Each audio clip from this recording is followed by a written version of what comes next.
আমি কল দেওয়ার চেষ্টা করলাম, হঠাৎ করে মোবাইল অফ হয়ে গেল।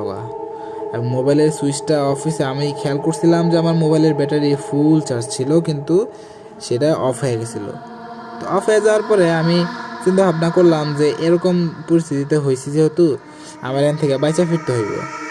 আমি এইসব উল্টাপাল্টা চিন্তা ভাবনা করার কারণে, আমার এত সাহস থাকার কারণে আমি এমন বিপদে পড়ছি, দেখি যে আমার আশপাশ দিয়া ওই জিনিসগুলা আর নাই, কিন্তু এমন জায়গায় আমি এসে গেছি যে আমি আশেপাশে কিছুই চিন্তা ছিলাম না। আমারে ওই নৌকাটা একটা নদীর মধ্যে নিয়ে এসে পড়ছে, আমি আর সেই বরখালের মধ্যে নাই।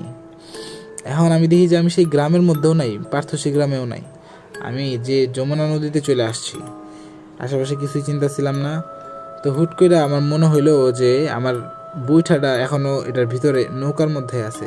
তো বৈঠাটা বাইর করলাম, বাইর করে আমি বৈঠা দিয়ে বাইতে বাইতে কিনার পর্যন্ত চলে গেলাম। অনেক স্রোতের নদী ছিল, এরপর আমি কিনার পর্যন্ত পৌঁছানোর